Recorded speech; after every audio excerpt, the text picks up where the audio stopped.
Mr. President, I'd like to begin with a quotation. Let me tell you something, New Yorkers. Never in my life have I had a problem that I did not see an ending to. But I don't see an ending to this. This issue will destroy New York City. That's New York Mayor Eric Adams, Mr. President. He was responding to the crisis in our border. Mayor Adams is the mayor of our country's largest city.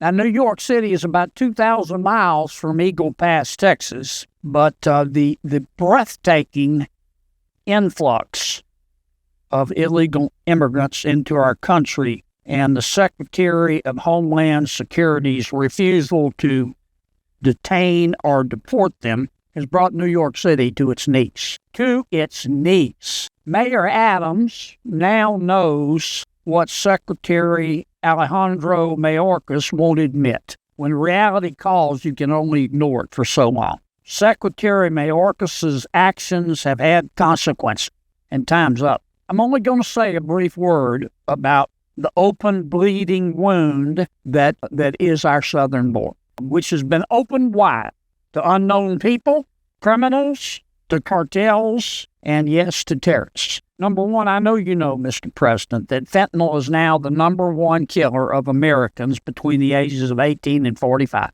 And that fentanyl is coming across our open southern border. Number two, we know that under Secretary Mayorkas' watch, human traffickers have built a $13 billion, not $13 million, $13 billion business trafficking human beings across our border. Number three, we also know that roughly 450,000 children unaccompanied have shown up at the border, and most of them have been released into our country. Many of them, we don't know how many. Many of them have ended up in dangerous places with dangerous, evil people. And finally, as best we can tell, since President Biden has been president and Secretary Mayorkas has been Secretary of the Department of Homeland Security, we have had 8.6 million people, 8.6 million people come into our country illegally. That's 4 Nebraskans, and we don't have the slightest idea who they are. Now, the United States House of Representatives has investigated the crisis, and it has found that some of the blame for this crisis lies with Secretary Mayorkas. And the United States House of Representatives has impeached Secretary Mayorkas for it. In its first article of impeachment, the House alleges that Secretary Mayorkas has, quote, willfully and systematically refused to comply with federal immigration. The House says that Secretary Mayorkas has refused to detain some illegal immigrants as the law requires him to do, and has instead embraced his own catch and release scheme in which he has released huge numbers.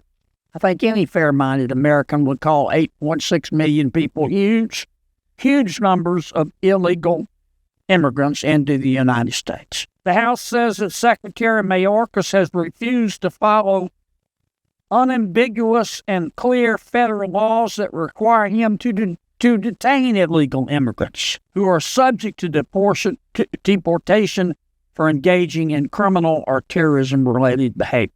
The House says that Secretary Mayorkas has failed to make case-by-case parole determinations, which the law clearly requires. Clearly. And instead, he has, on his own, he has paroled millions of people illegally into the United States en masse. In its second article of impeachment, the House alleges that Secretary Mayorkas has breached the public trust in 2 respects: by knowingly making false statements to Congress that the border is, quote, secure, and that the Department of Homeland Security has, quote, operational control of the border, and by failing to comply with subpoenas issued by congressional committees seeking to exercise oversight over DHS activities. Any fair-minded person can see that these are serious charges, and they demand a full trial. Let me say that again, Mr. President. They demand a full trial. The Senate must let the House present its case, and then we must do our job and give that case careful consideration. If the Senate dismisses these charges without a trial, as if it's just a parking ticket being fixed by some politician, it will be the first time, the very first time in the Senate's long history that it has dismissed impeachment charges against an official it has jurisdiction over without that official first resigning. Mr. President, the House of Representatives of the United States Congress has voted to impeach 21 times, only 21 times in the history of this country. The Senate has only dismissed those cases 3 times. And 2 of the cases that the Senate dismissed, the impeached official chose to resign instead of facing a trial in the Senate. As a result, the Senate dismissed the charges. Secretary Mayorkas has not resigned. In one of those cases, the last remaining case, the impeached official was a United States Senator. Perhaps some remember it.